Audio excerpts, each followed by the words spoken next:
I think this is a really serious problem that apparently the majority in Congress is determined to ignore.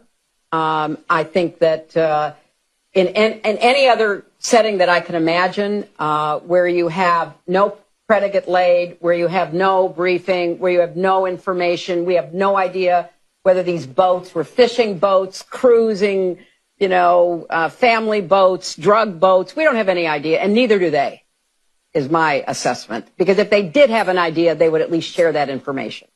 They are laying the predicate for some kind of military action against Maduro, in my opinion.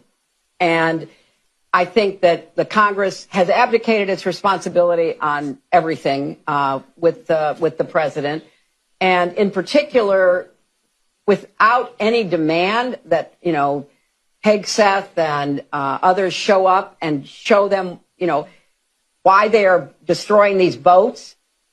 You have a small boat. The biggest that I've read about is 12 passengers, right? You have major naval forces in the area. Plus, you can also call on the Coast Guard, stop the boat, get on the boat, find out what's on the boat. I mean, that's the way you're supposed to do it, as based on, everything we've done in the past.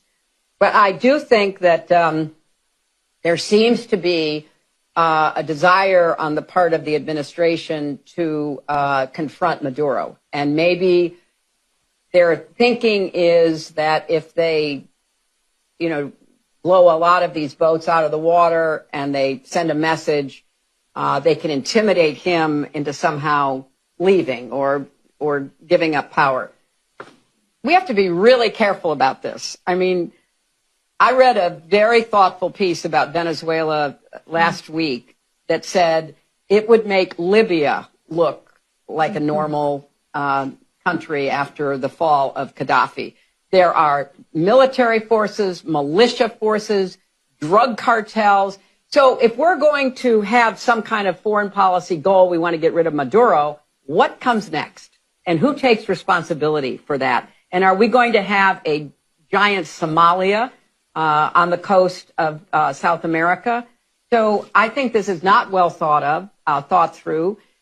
There's not even really a lot. I mean, if the goal is to get rid of fentanyl, it doesn't come from Venezuela. It doesn't come from that side of Latin America. It comes from China to Mexico. So I just feel like, there is a larger goal in mind, and I don't think it's very well thought through.